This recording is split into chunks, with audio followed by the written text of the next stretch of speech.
Good afternoon and welcome to another episode of the Book of Nook Show. My name is Kyle Colley, and this is a special episode of Founders Talk Podcast, a podcast for founders to tell their stories, ideas, and visions of the future. This episode is brought to you by Bookem, the book community's new and best way to host dynamic online book clubs. Download the app and start your book club today at www.bookemapp.com. Join our community where bookish conversations happen. Don't forget to like, comment, and subscribe to our channel. My guest today is the trailblazing Jennifer Baker. Jennifer is the host and curator of the Minorities in Publishing podcast, which is celebrating its 10 years anniversary. Jennifer has over 20 years of experience in the book publishing space in a range of roles from that include editorial, production, and media. In 2023, she released her book, Forgive Me Not, which was included in the New York Public Library's Best Books of 2023. She is a phenomenal writer. She is an editor. She is a podcaster, and she is a pioneer. And it is an absolute honor to talk with her today. Jennifer, welcome to the Founders Talk Podcast. Oh, game meets game. So nice to meet you, Kyle. Yeah, I mean, it's a pleasure. I've had a chance to listen to your podcast over the years, and it's always interesting to hear different perspectives and conversations. So I'm looking very forward to talking with you today. And because of that, I had listened to episode 1 recently, and you all joked about having your first episode in a Whole Foods cheese section. So I'm curious to hear where your love for Whole Foods started, and what are your go-to cheeses? Well, I do love a brie. I love a brie. I'm a good fresh mozzarella. I'm born and raised in New York City. Specifically, I'm in Queens on Canarsie and Muncie Lenape land. And so, mozzarella is something you kind of grow up with because it's on it's on everything pretty much, especially, the craft. Yeah, grew up with some craft singles, Okay. But then you like evolve, and you get to the bries and the manchegos Uh-oh. and the parmesan, like hard parmesan, like a brick of parmesan, not like you get it in the again craft, at the Yeah. supermarket. Not to like be shady to craft, but there's a whole world out there, friends, of like different kind of cheeses. And I actually haven't gone to Whole Foods a lot. I mean, they're Wow. not in Queens, but also they got bought by Amazon, I believe, or Okay. merged with Amazon several years ago. So I just haven't really utilized Whole Foods, but Trader Joe's now, Oh, that's a whole other episode. I forgot. It Yeah, is. you want to come on MIP and we talk about love of foods? Let's do that. That's great. Let's get into like 2024. I mean, yeah, 2014. I still want to stay there a little bit. What was podcasting like then? I know that you probably had to use all different technology than what we have now. And to that, do you think you still would be podcasting 10 years later, as you celebrate this year? No, I didn't think it would go on this long, the MIP podcast. Bev Rivera, who I started, we were colleagues at 2 separate jobs. Funny enough, like one of her first publishing jobs. And then we met again when I worked at another university press. And, she bowed out just to focus on other things. And I said, oh, well, I'll keep going because it's still a new podcast and it seems to be gaining momentum. But I didn't think I'd do it for 10 years. You kind of do it. Like, I think as a podcaster as well, like you just kind of find you enjoy it and the conversations are really fruitful. Like I've had so many great conversations. There's only one episode that never aired of the 10 years. Every conversation is different, and everyone's openness and vulnerability is different. And so it just made me a better writer. It made me a better person. It made me recognize a lot of what I don't know. And people said it was a resource. And in the evolution of the MIP podcast, I wanted it to be a resource. It wasn't, at first we're talking like we just want to have cool conversations with other people and talk about, but then within those conversations, right, even with the Founders podcast, you realize you're digging deeper into what this experience is like and how that can be helpful for people who are listening on the other side. And so I used whatever was free. In terms of I was like, because I was making a lot less money, which is still pretty, I guess, decent depending on the individual. Again, live in New York City, so that cost of living is high. But yeah, I just needed it to be free. So I actually forgot the names of stuff because it's been so long. But I went to Sarah Czar, who's an author, and I took her workshop and I love her work. And she was doing a podcast, and I asked her, I said, well, what do you use for your podcast? So it wasn't, and I'm just going in and being like, I'm a dud. Because I've seen that, right? Maybe you've heard it too when we listen to a range of podcasts that come and go, is that it's like obviously someone's phone. It's obviously so, like the noise and all that stuff. And so I had to also invest financially. I got into Adobe Audition, which, if you do talk to other podcasters, they're like, it's not the best sound software. There's actually other better software. But I'm like, I invested in Creative Suite, so I'm using it. So I'm like, I'm using it. I'm like, I have something, I'm paying a lot of money. It's a tax write-off. I'm using it. And so, it gets better. Like the conversations, I think, get stronger because of me getting better, not because of the guests. The guests are awesome and they remain awesome through the 10 years. But I think I become a better interviewer and conversationalist over the years and ask different questions because at 2014, We Need Diverse Books had also started.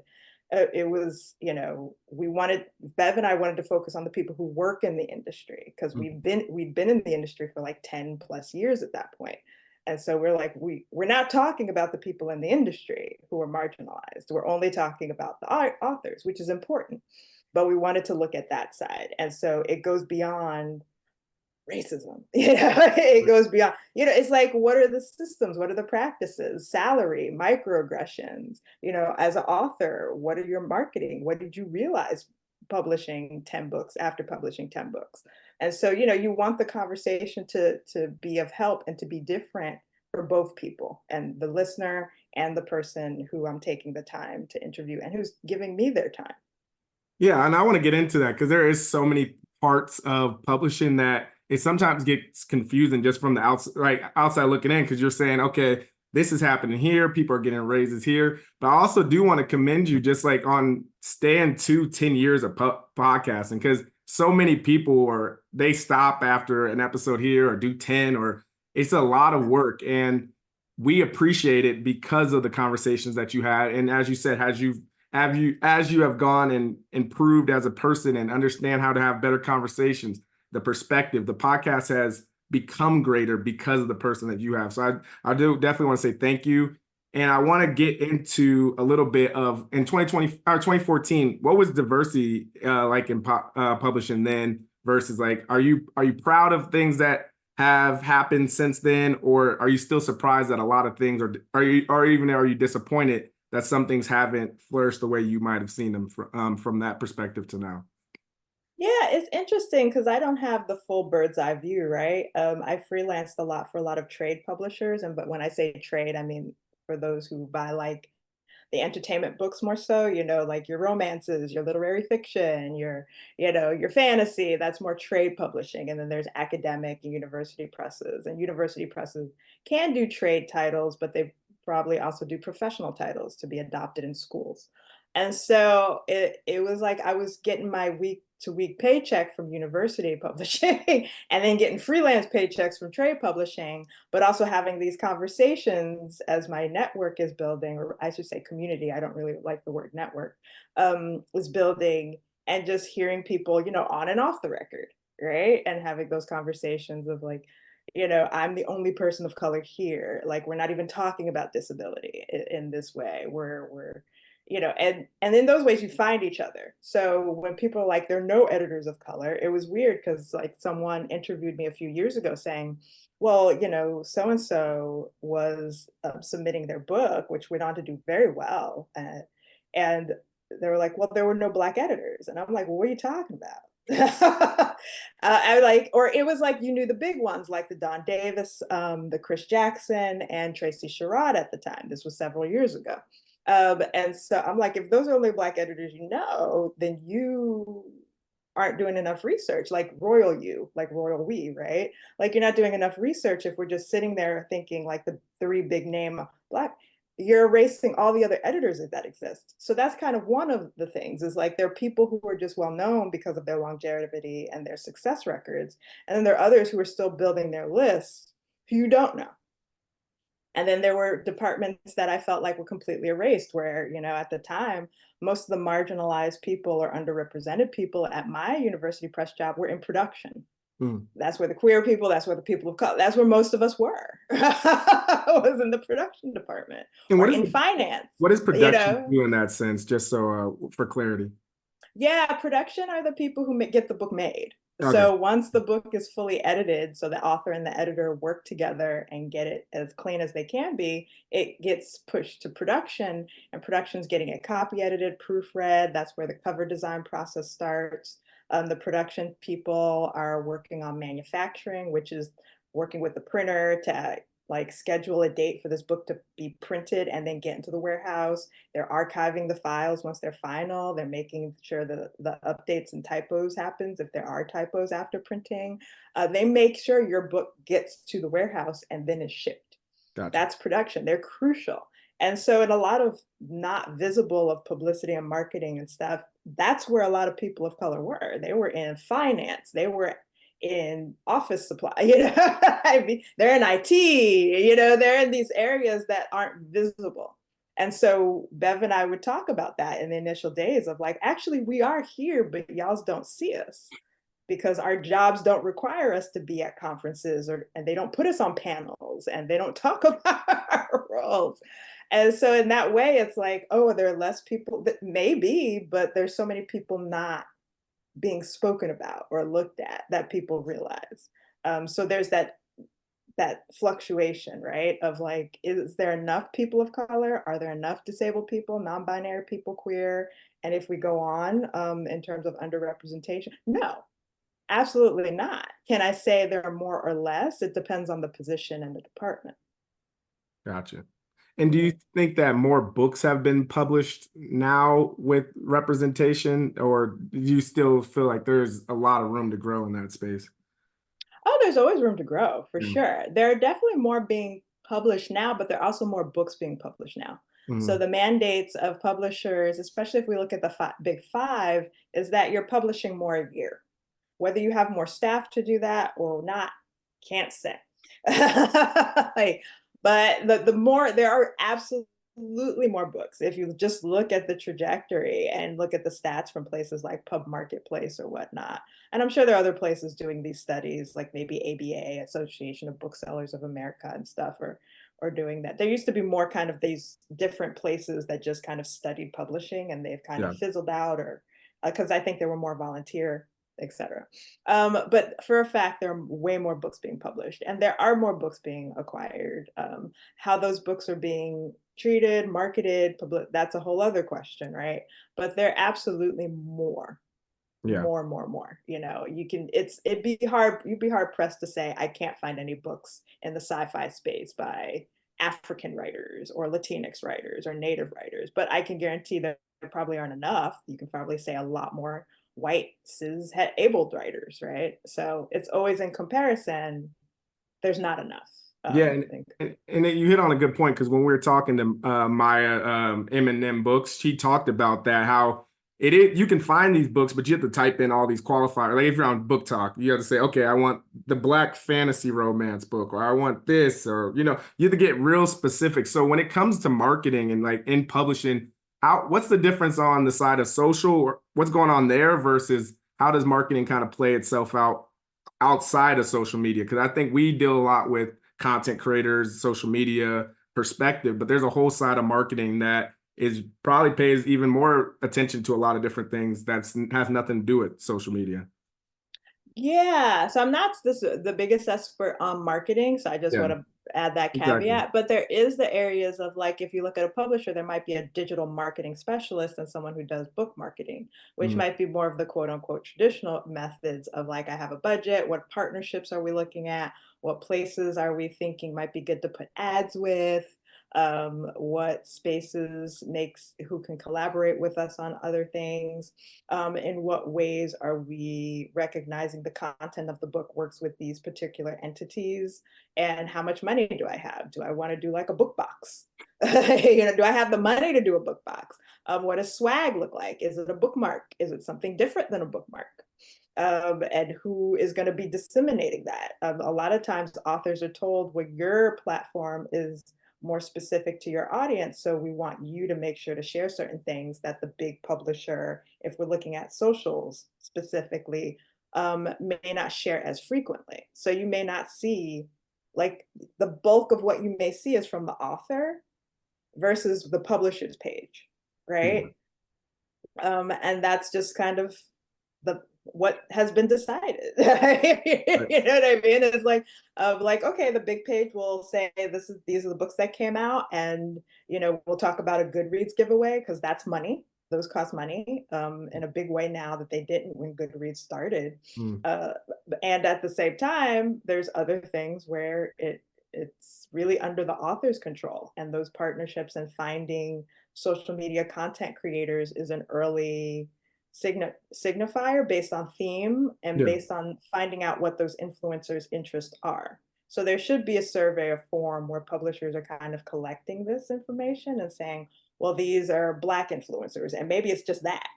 Like maybe it's just, but these are romance influencers, or these are Black. It depends on the level of detail that a publisher may have, and then updating those lists. And not there's just aren't always updated, not for lack of want, but for just workflow. Like people have so much going on, so there's a lot that gets into that, and usually people are thinking about it about 4 to 6 months, if not earlier, depending on how much is available of the book being ready and in its cleanest state Gotcha. to the teams. Because you have to remember, if we're looking at processes, like you acquire a book, right? If you're an editor, you're not a publisher, you're acquiring a book, you're working with the editor to get, the author to get that book to where it needs to be. You're now pushing it to production, and that's the first time your internal teams are seeing this book. Mm. So they might have seen some of it on sub, but really they're seeing the full nooks and crannies once that book is coming in production. And hopefully you have a 12 to 9 month timeline for production, which includes marketing and publicity and all that planning. And marketing and publicity gets to it when they get to it because they're working seasons ahead. Gotcha. And by seasons, I mean you pub in a season. So Mhm. usually a season might be 2 or 3. So it might be spring, summer, fall. It might be just spring and fall. And that's how everyone kind of like everyone's working a year or so ahead of time. And so sometimes, the author may not hear about them, and they're going through what their processes are. Like, is this book a lead title? Is this book a really hot title for like school and libraries? Is this a title that we're like, okay, we hope it does well, but we don't have as much of a budget for that? And they will never tell the author the budget, ever, ever, ever, ever. They'll just say, no, you can have that, or yes, we can have that, but they will never to give you an approximate number of what the budget is. So those are things like authors kind of don't know, Mhm. but definitely I would say ask as many questions as possible, because you're not overstepping, because you don't know. You don't Yeah, know what their exactly. processes are. You don't know what they're doing. You don't know. And it's not being like, oh, I don't trust you. It's I just want to know because I want to know what I have to supplement as an author. No, that's a great point. I think the continuing to ask questions, and even like with this podcast, that's what I think about too, is like there's so many questions to be asked about publishing, Mhm. about story, about writing, about Right. podcasting, that it's important to just ask the question. So like even when it comes to, since you've seen this, since you've been in publishing for so long, like what are some of the best paths for minorities or just underrepresented people to get into the industry, or how do you think about that? As a worker or as a published I think author? I'll say more specifically as a worker, and then maybe we can talk about authors as well too. Mm-hmm. I think I currently teach an intro to publishing course at City College of New York, where I went to school, and I took the same course way in the early aughts. And so that was a really, really, really helpful pathway for me. And I want to say I got it with my bachelor's degree, Mm. so that it wasn't it was a certificate program, but it was one within my undergraduate degree. So it was kind of my minor. And that's kind of what I would recommend. I mean, some of these other certificate programs, you can get a master's in publishing, you can get a certificate in publishing. It's very expensive. And I'd be curious about the rates of success, quote unquote. And if we're measuring success as, and then this is how many people got a job on an annual basis. I'd be curious about that. But I know at City College of New York, because it's a full program and it's very dynamic in terms of publicity, intro, international publishing, digital publishing, like graphic design. Like they really want you to learn these things and give you a full semester to do that. And again, it can be part of your degree so that you can get, if you're already getting scholarships or financial aid, that can be covered Yeah. That's good. rather than you paying a supplementary or additional fee for a master's or thousands of dollars for a 6 to 8 or how many month program.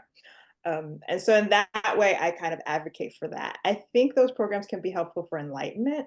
I also think internships are crucial. What's wild now, and it's kind of weird to be that person to be like, in my day, is that the expectations for editorial assistant and even an intern are wild. Like basically what an intern needs to have is what an editorial assistant needed to have Wow. years ago, So it's like this level of experience that's expected to get an internship that is a part-time position and hourly. It's wild to me that, it's like you expect this level of experience, expect this now, as where you're going to get it unless you're working. So it's that catch 22. So I definitely say you have to have some form of experience. And if you do want to work for free, that's a choice. I'm not saying yay or nay. I always think people should be paid for their time. But, maybe working with agencies because they tend to have a lot of need for readers, doing that for literary magazines, at least for the editorial space. If you're looking more at production, really understanding attention to detail. It really kind of frustrates me as someone who worked in production for years, that people think, oh, I've graded papers, I can copy edit a book. And I'm just like, no. like no, like, if you take copy editing courses, take proofreading courses, because you're going to be tested on these things. If you're doing an editorial job, you're going to be asked to write copy or a reader's report. And a reader's report is basically a kind of book report, but sales oriented. Like, what is this book about? Why should we buy it? Why shouldn't we buy it? And editorial and editing test will be a copy editing test. They're going to give you a very short test to see if you can catch errors, and how you mark them up and how you follow directions. And for graphic design, maybe there is a test, maybe there isn't, but you should definitely have a portfolio of some sort and a website if you're doing graphic design, so that people can see what your kind of ideology is and do mock-up covers, just for yourself. Maybe do a class and say, okay, I'm just going to mock up some covers so you can get a sense of how I view understanding content and visual design to come together as a marketing tool for a book. So definitely prepare yourself to have some kind of documentation of, I know how to copy edit, I know how to read books, I know how to write jacket copy, I know how to, do this. And publicity and marketing, it might be very different because those aren't as tangible. And so you might be given a lot of quiz questions of like, well, here's the situation, what would you do? Or for marketing, like kind of, oh, give us a sense of this book and how you would build a campaign on it. Or, in publicity, what's this problem, troubleshooting. Can you troubleshoot if an author is stuck in an airport and can't get out and we need them to get to an event tomorrow? Like, what would you do? Or how would you go about, where would you buy flowers if your budget was this? And so those are the kind of questions that people might want to be attentive to Yeah. in terms of entry level specifically. And as you move up, you've built that experience, so you're just having it. But for entry level, get as much as you can, and there are places to do it, but it might be unpaid. And so again, that's why I'm kind of like, if you're an undergrad, maybe these are credits or things you can get in exchange rather than just doing free labor. So Yeah. I hope that was helpful. Oh, that's definitely that was very helpful, and it showed the world and allowed people to understand where they can jump in. So I thank you. I want to shift a little bit into the New York Times article, because I thought you played a very important role in that conversation. You talked about the challenges of keeping Black editors in publishing. What do you think needs to change to help like mold that? Because you talked a little bit about mentorship and some of things like that. I think what's really interesting is coming to any job, right? And you can come into a job and you can have skills or you can have interest or both, and that you don't know the work culture. you don't know the work processes. So it's not necessarily like, I don't know how to do a job. It's how do y'all do these things? And who's going to train me to tell me how these things happen? And so for me, at least at my experience, again, because I've been in this industry for over a day, I'm like, I know what an editor does. You don't have to tell me how to edit. You have to tell me how much money I have to spend. And you need to tell me what the processes are and who I need to talk to for X, Y, and Z. And I'll say Tracy Sherrod was really great about making sure I got that. But she's also the head.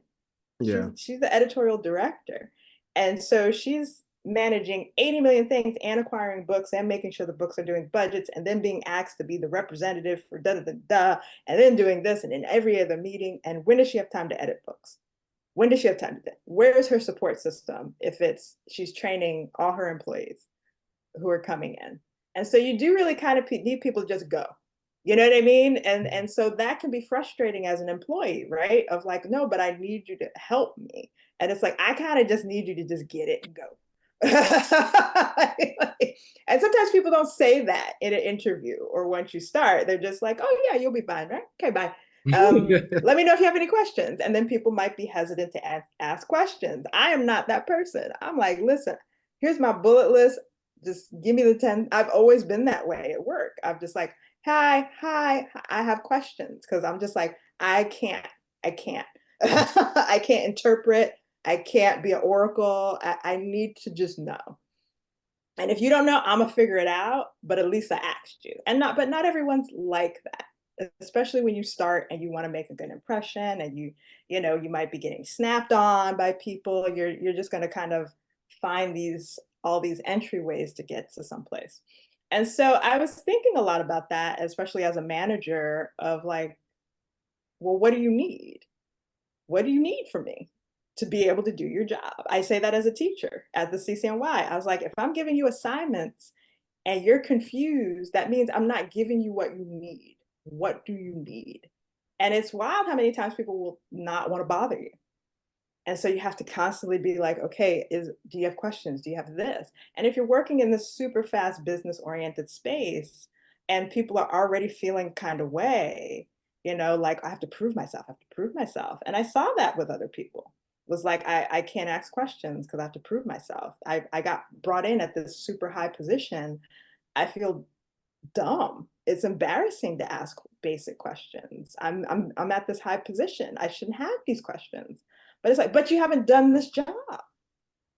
You know what I mean? And I'm like, but I've worked in this industry, so I understand what the job is. And so I don't have those same questions. Mine are very like nitty-gritty questions and like, specific to an entity, but it makes sense that you might have questions about what is expected of me beyond acquire books, beyond edit books. There's so much between that as an acquisitions editor. There's so much between that as a publicist. There's so much between that as a production editor. Yep. And you're setting people up to fail if you're not recognizing they need that awareness of like the exact things of what they need to do and where they can find it and who can help them get it. I think we talk about that a lot with founders on this podcast. They talk about this idea of how can I because when you're building a team, you have to start kind of coaching people up and how can you clone yourself so then that they can do the job you're doing so you can do the next job. And it seems as you're kind of talking that because it's such a fast-paced environment, sometimes it's like, all right, well, I didn't get to coach you up, but you got it. You got it handled out. So how does meaningful mentorship form? Is it more of a coaching? Is it more class? Like what would you consider like would be helpful meaningful mentorship there? I think it could be both of those things and multiple things that haven't been named, right? Like as a teacher, and I bring a lot of what I learn as a teacher as someone who's worked in an office primarily, right? And that's a different dynamic. When you're teaching, there's a power dynamic. There's a power dynamic in the office, but there's a very clear power dynamic when you're an instructor and there's students, right? And so I've learned a lot in that space too, of like, oh, okay, I really have to dig into this. And that's the point as an instructor, because it's like, oh, I'm thinking you coming in with the basic knowledge of how to write an essay. And I'm like, dang, okay. I'm like, okay, we have to go over this. And I can't, and I think in the office space, it works in the same way of like, okay, this is not, I'm assuming you know how to use a computer, which is true, which is like the thing, right? Like, yeah, Yeah, you do. depends on But what then you're it's doing, like, well, man. what is this system? And how does Outlook work versus Gmail work versus this work versus that? And so sometimes it really is just, most of the time for me, it is sitting down and being like, hey, I'm going to be super thorough. I'm going to give you context, and it all leads up to this. It's not context for the sake of me talking, it's context for the sake of understanding this. And that's what I'm going to start with. And if you need me to go back, let me know. I'm giving you resource. It's like really kind of like throwing a lot at them and constantly checking it. That's how my method tends to be, because I'm not saying throwing a lot at people is a good method at all. But for me, it's like I have so much information. I'm just like, here's all the information. Here's this document. It's all in this document. And then it's like, okay, Jen, da da da da. That's literally on sheet 2 of spreadsheet 5. But I'm happy to go over it again, because now I'm like pointing you, because I'm like, you have references. I'm Yeah. constantly giving you what you need and then reminding you where it is. And so my thing is kind of, I call it over communication, but one of my colleagues said it's actually you're a thorough communicator. It's not Wow. over communicating, That's what's because up. over communicating is what you don't need. Mhm. Thorough communication is providing everyone what they need in detail. So that, and then checking, and I constantly check in. And so I do that as an instructor, and that has to be the thing. The check-ins are super important, because even if you tell someone, you can, my door's open, you can talk to me, they won't believe you. Yeah. They won't believe you. So yeah. No, that makes sense. And then there's, of course, because there's so many books being acquired, as you said, and there's more being produced than ever before. Can you talk a little bit about that acquisition process? Because I just want to get this right. You had 20 books that you had acquired that you didn't get to put them out in time, or how they cut the position? Like, how does that work when you acquire these books, but you don't get to put them out? Like, how did you deal with that? And then how does that situation work when it comes to acquisitions?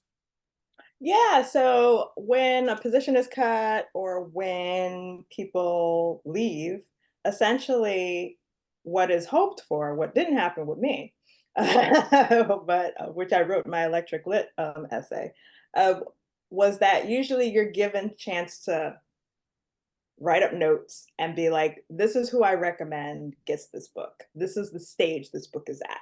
And then you introduce the author and the agent to those people, because of the methods in which mine was done, which was really just didn't make any sense. But it also it was what it was. The way that it was done was that technically I still was an employee, but I didn't have access to anything anymore, which was really just made no sense, because a layoff is, my mom got laid off so much in the 90s. The economy was not great then. So I'm familiar with layoffs, and it's Mhm. not like, and layoffs don't always are a tribute to who you are as a person or your performance. They could just, it really was budget. And for me, because of the way it happened and the issues I was having in the company and how vocal I was about the issues in the company, I wasn't totally surprised, because I had gone to human resources for various things. Gotcha. And so I wasn't totally surprised. I was surprised about the way it was done. And so with me being cut off, I had to like give back my work computer, and because I didn't have access to anything. So when I asked, what I was able to do was I was able to download the address book I had, and asked my assistant at the time to also help provide me information. And I emailed everyone from my personal account and told them what happened, like the authors and agents. That's not what should be happening, but that's what I had to do. And I just said, this is what's happened. I technically am still an employee until this date, but I had no longer have access. So you have to go to these people for now, and ask them what's up. And no one was notified. Wow. No one was notified. I think one big deal author and their agent was was called, because they were like, what the hell's going on? And then I went public on Twitter about 2 weeks later, because by then I was like formally no longer an employee. And I wanted to give time to be like, did y'all's share that? No. And so when I went public on Twitter, that's when everyone got an email saying, well, we're working on this and we just want you to and I was just like, it shouldn't have been that way. But usually it really is, it should be where the editor who is departing is working with the teams to just do a very clean handoff, where Yeah. you're like, this is where, like I said earlier, this is what books I have, this is where they're, when they're supposed to come out, this is what status they're in, this is who to contact for this. And if there's anyone who's like an assistant who can continue to like be a main kind of like, mediator, go between, as they're like segging to new people, that can be helpful. But that's usually how it should go. But sometimes, and even recently, friends told me, they're like, I heard about my editor getting let go in Publishers Weekly. Wow. I didn't hear from my editor. I didn't hear from the publisher. I heard in a media outlet. But so once an author has that acquisition and that deal, does that mean their book's going to go through regardless, though? Or are there times where that handoff doesn't happen and they're stuck in limbo as an author? Or how does that work? I mean, I have heard about books that got forgotten. Oh, Unfortunately, I'm not gonna lie to you. Like, I have heard about books where it's like, oh crap, like we didn't realize, and da da da da da. And the author's like, well, hello, and da da da da da. So and I don't think there's any like ill will. It just happens when there's a lot of chaos. But usually the books go through. I think a thing that might not happen is that might happen is sometimes if there really isn't a person who has the same vision and can't connect with the work, they might consider canceling a book. But there are other stipulations in a contract that would really make that happen. Plagiarism, morality contract clauses, not delivering for years and not telling anybody, in which a publisher can absolutely be like, you have not delivered and we have not heard from you. And so no. And so maybe an editor who acquired it was covering for the author, and then the new editor's like, I'm not. So, but usually, like 9 times out of 10, the book goes through. It just might be, a lot of, you just kind of got to get into this groove, and hopefully it's a good match. well, that's good to hear. And thank you for just telling us your story. Because again, it helps us as listeners as to understand how books are made, how things go, what's the behind the scenes. Mhm. It really helps us see the whole vision that when we have a book in our hand, this book could have went through a lot. And it's really awesome to have a book be in your hand, to be read by people, for it to be enjoyed. So I just want to say thank you. Thank you, Kyle. Such a great conversation. Yeah, and I want to, speaking of authors, I want to shift into you as a writer now. Talk to me a little bit about your own writing journey, what it was like writing your young author, your young adult fiction book. I mean, your young adult Forgive Me Not book. Like, can you talk about the publishing experience there? Yeah, it's wild because I was an acquisitions editor for part of it, and Oh, wow. so that was tough to juggle. It was tough to be like, you're editing your book on weekends and acquiring and editing other people's books in like evenings. So yeah, I mean, I went to high school for writing. I went to a creative writing program at my high school. I majored in it in undergrad, and I went and got an MFA in it. And after that, I would use paid time off, PTO, to go to residencies if I was able to get into any, or conferences if I was able to get any. And so I was using my editorial assistant money and time vacation days to go to like New Mexico or Napa Valley or Vermont for conferences. Like, I wasn't going on vacations. I was just like really into like, I want to workshop, I want to build my craft, I want to understand, and da, da, da, da. And so I kind of stopped that only because I just got so busy. And then the pandemic happened. So I think in 2018, I had gotten a couple grants, so a couple of state local grants in 2017. And then in 2018, I might have done something. But then after that, I kind of took a break, and then the pandemic happened. But I've always written, it was always the basis for me of like, I want to be a writer. And And then realizing that I write slowly, I'm very contemplative, and that I'm very, very into craft and like doing editing, maybe better at craft, and also the podcast may be better at craft because then I looked at an even bigger worldview, even being from New York City, where you're like, you're around everybody in New York City. If you're not, that's a choice. But really recognizing my privilege, recognizing how much I don't know, and you kind of know you don't know things, but then when you are really hit with what you don't know, how do you depict character and understanding when your world is just so narrow? Even in the sense of New York City, it can be very narrow. It could be very big and very narrow. Right. And so, learning that, which you don't necessarily learn in an MFA, maybe now you do, but not in 2003. Like we weren't sitting there talking about representation and da da da da da in the classroom and how you depict it. We're talking about character and lines and comparing us to the canon of people. All right. And so for me, yeah, Forgive Me Not isn't the first book I wrote. It was the first book I sold. Yeah. And so that's something I think many authors could say is like, oh, I wrote a lot of books. I wrote and finished several books, but this is the first one I sold. And I got a 2-book deal, which they tend to do in children's lit, especially for young adult and middle grade, because they want to build your audience and they want to build it quickly because they're on the younger side. Gotcha. So the aim is for you to publish every year or two, which I was like, oh, all right, slow. So we'll see how that goes. But yeah, and it's a story, Forgive Me Not, which you can see kind of like Yeah, the back. decorating my head. It is looking at complicity and family dynamics, and it's through the eyes of a 15-year-old biracial girl. She's Black and Chinese American, and her brother, who's 17, and he's a junior in high school, and he's also Black and Chinese American, and she's incarcerated, unfortunately, for causing an accident that caused the death of her sister. And her brother is, with the family, and in that world, you get to see that for juveniles, the victims of those who are considered the criminals, not good wording, I don't agree with this wording, are the ones who get to decide what happens to them.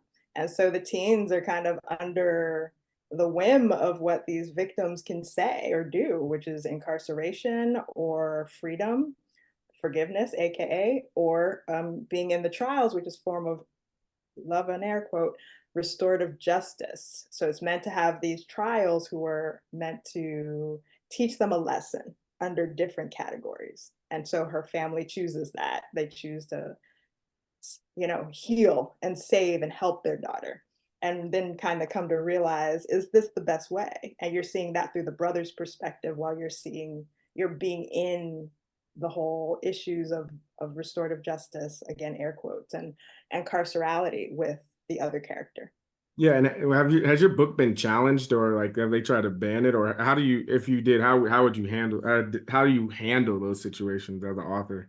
Like kind of putting it I on. don't know if it has been, honestly, because a lot of times authors don't know. Oh, okay. I've had author friends say someone tagged me on the internet to tell me my book was challenged. Like it's not Mm. like you get a report. Like it's either like it's in the news and they say this is the list of books that are challenged, or someone has to reach out to you and be like your book is being challenged. Or in the case of one friend, she was going on tour and they said actually your book has been challenged. So we kind of can't have you come to this school. Or in the case of, I was on a panel for Freedom to Read. It was BAM Book Week last week, right? And one of the panelists spoke to about, he did a picture book with someone, and uh, she had gone to the school and they were like, oh yeah, your book has been challenged. And so challenging is the initial phase. Challenging is when someone says, we don't want this book for XY reasons. And then banning is when the challenge is kind of approved and then it's actually taken out. So books can be challenged constantly and people don't know. Mm. Banning, maybe you'll find out later. But again, it's not as though authors get a report. They might just kind of find out because they're like, my sales have suddenly dropped a lot. Like, is that because of banning? Is that because of this and this? Or people contacting them, or more efforts like Authors Against Book Bans are now doing like more collaborative efforts with entities that are more on the ground with schools and libraries to find out where they can show up to these meetings. where people are challenged. I mean, if it was a place I could go to, I would absolutely want to engage with people in a, just like mano a mano way of like, well, have you read the book? Because that's another thing we talked about last week at the Freedom to Read event is like a lot of these people don't read the book. They're looking at the cover, they're reading the jacket copy. They might not like your bio, like legit. They might not like your bio and saying, hey, I write stories for queer kids. And that might offend them. Right? Like I've heard these stories verbatim from other authors. So, if it is an opportunity to engage with someone and to engage with an environment where we kind of showcase that this person didn't actually read the book, they're just offended, that can work in your favor. But it can't always because you can't be everywhere at once.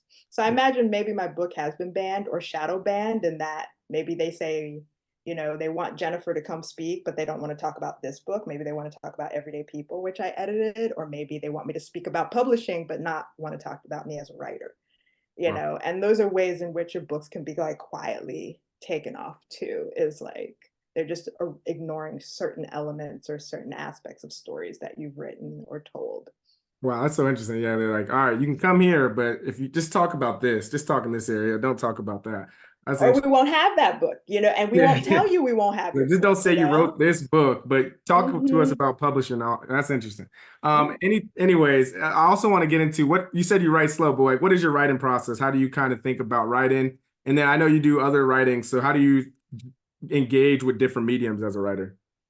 Yeah, I mean, I do mostly essay for nonfiction. I toggled with like doing an essay collection about my family, and then I was like, nope, don't want to do that at all. And I definitely don't want to write a memoir. I'm a fiction writer. That's where, and I think I want to study more poetry because I love reading poetry. So I feel like I want to get into the study of it, of craft of it, just to like to be able to appreciate it from that level more. But for me, because I write primarily fiction, it's always been a matter of character first and plot. And so if I care about the characters, you'll care about the characters, right? And then I have to have a plot. So if I'm usually stuck with a book, it's because there's no plot. It's like, oh, here's an idea. But I don't have an A to C, way Yep. of getting there where that would hold your interest as a reader. And so I write in spurts. I don't really outline. What I do is I write scenes, and as I write more scenes and build the book, then I start to clean it up, especially if it's a novel or even a story, a short story. I love short fiction. And then I kind of put it together. And then once I see it, I start writing what it is. And for Forgive Me Not, what's really helped in my editing process with my fantastic editor, Stacey Barney, was that I looked at each chapter and saw what it did. Hmm. So I would say, this is what happens in this chapter. How does it move the plot? And if it didn't, it got cut or scenes got cut. And that's what I did. And I kind of attribute that to short stories too, because even in short, it has to move along. Um, Even though there's more time for gravitas in some ways, I don't know, but uh, I really want to make everything count for the reader, and so that's how I go about it. I love an outline. I think people should outline things. I'm just not an outliner. That's what I was gonna say. I think it's so interesting when I talk to different writers. They are of course gonna have different styles, but I tend to enjoy outline. But now talked to so many authors. They're like, hey, I do it this way, and everybody has their own way. As Mhm. long as the story, as I guess from a reader's perspective, as long as the story works and we appreciate it, it's like write how you write. I think but it's always interesting Yeah, how each writer has their own style. yeah, and it has to have a plot. Yeah. Something gotta happen. Last thing on your book, because you mentioned how you were also doing some acquisition editing as an editor too. Like, explain to me, like, as a writer, do you're writing the story, you understand how publishing works. How does that leak into your writing at all, or how do you force that out and say, hey, I just want to write this book without all my, I know I need to write, maybe have to write this type of book to get published. Or how do you think about that as a writer? Oh, that's a great question. I try not to, honestly, and that's what's helpful when you haven't sold the book yet. I mean, it's weird for me because I got a two-book deal, so I have a book under contract, another young adult book or middle grade, but it'll more than likely be young adult. And that's been very hard to write. It's been very, very hard to write because I have gotten feedback from the industry in a way on like what other people think will do well for the market. And so I was like, that's not gonna help. Because I don't want to think about the market. It's not that I'm not thinking market, I'm thinking reader. Right. And those are two different, like they are the same, if you know what I mean, in terms of like what the author wants and what the company wants, because you want to sell a book. Uh, but to me, it's like the market is this really kind of amorphous, like weird thing that I can't point to. Whereas my reader is someone I can point to. Like when you look at Forgive, I'm like, that's my reader, Yeah. or that's one of my readers, right? But maybe that's not the market Got by company capitalistic standards. And so for my other fiction that is not under contract, it's been very good to write because I'm like, I'm writing this and either someone will get it or they won't. And that's how I wrote Forgive Me Not. I'm like, I'm writing this book, someone will get it or they won't. And if I sell it, great. If I don't sell it, I'll be okay because I have a lot of other ideas and I'm not just this one book. I have so many things to say. And it'll have been a good exercise. And this is why I have a full-time job. So that if I don't sell a book, I'm okay. I mean, that's why I have way too many jobs, as you know. But you know, I write because I believe in it, and I want to like have a dialogue with a reader in a way that story that is honest to that story, and hopefully, I can find a publisher who recognizes that. And if I don't, I'll be okay. I'll just write something else, and maybe it'll just be a bunch of short stories that end up in different literary magazines and not a book. You know, like it doesn't take away my love of writing, it. but I do need to be able to be as honest and as vulnerable as possible through my fiction and find the partners for it rather than worry about the sale Yeah. and then let that seep into it. And so that, or it's not enjoyable to me. Mm. It's me just banging my head against the wall, No, that's well literally. said. No, that's well said. As we wrap up, I want to ask, you're celebrating 10 years of your podcast. What message do you want listeners to know or take away from all the work that you've done? And on a side note, what do you hope to continue to do over the next 10 years with Minorities in Publishing? Oh man, will it be another 10 years? I don't know. I'm Yeah. not upset about it. I'm like, wow, what more could we say? But there's so many there things for 2025 I want to say and people I want to talk to. So I think the biggest thing for the podcast is recognizing that community is everything. Mm. The community is crucial and so important. And that's why like I said, I don't love the word network. It feels more transactional rather than communal, rather than like heart driven. And so that's what I've learned is that our community is vast. It's very caring. It's very great. There's so many wonderful people. And if the podcast serves of anything, it's to show that you're not alone in this community and that there's so many more people that I haven't even gotten a chance to engage with, that you will get to engage with. The scope of what we can both do with our respective platforms is there. And so, yeah, maybe it'll be another 10 years of conversations, which I'm happy about, and maybe it'll be another 5 years. I don't know. But in the 10 years, I'm very proud of what we've done. And I know that what we've done, what I've done with a lot, with help, but like primarily me, as you know, is that the people who have been so gracious and kind in these conversations are wonderful people who really believe in the nature of this business and this art. And so I'm grateful for everyone who has taken time to talk to me and to re-listen to these episodes and to share them. I'm glad you said that because community is one of the main things that we always talk about with, and especially with creators. And I'm glad that you brought that in because I think no matter what, that's what makes the book space so always enjoyable is the community. It's the conversations that happen. So again, Jennifer, thank you for being on this podcast. The way we like to end this, and this is the last one, it's a two-sided question, but you can answer it however you'd like. What would you like to see more of in the book world? Oh, that's such a great question, and I know because you prepared me for it. So, I think I just like everyone to have more time, to have more time to create, to have more time to reflect, to have more time to learn, to have more time to sell their book. For authors, these campaigns don't run long. It's not like your publicist says, bye, see ya, peace, deuces, but it's like oh, your campaign is done here. And so a book has such a long life. It I would love for publishers to recognize the long life of a book and invest in it more.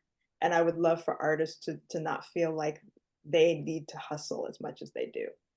So I would just like people to have Yes. time to find their craft, time to have their books get out in the world, time to produce a great book, time to just enjoy books. Because when you rush and produce at such mass quantities, it's taking away a love. Mm, I like that. And what would you like to see less of in the book world? Um, yeah, I'd like to see less of the rush of it.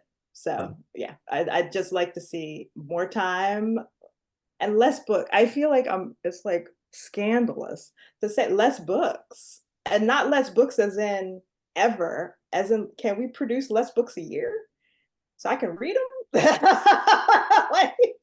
like, do we have to do hundreds of thousands of books a year? Get it? Like Funny you it's say so that. many books. I am definitely a backlist reader. I'll read a book that everybody was talking about 2 years ago, and I said this book's amazing. People are like, where have you been?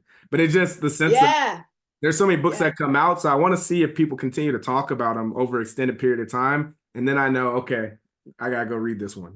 Right. And the ability to get there, because for some of us, it's just like we're constantly, and everyone's like, no, we're on to the new thing. We're on to the new thing. And it's like, yeah, the new thing deserves its space.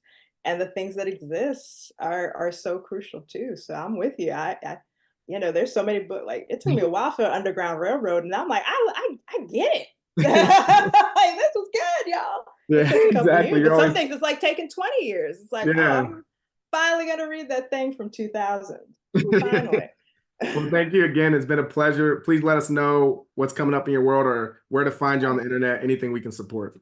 Oh, thank you, Kyle. This is such a great platform. Thank you for creating this for us and all your thoughtful questions. This has just been a joy. Perfect. All right. Well, thank you so much and have a great rest of your day. Stay safe, everybody.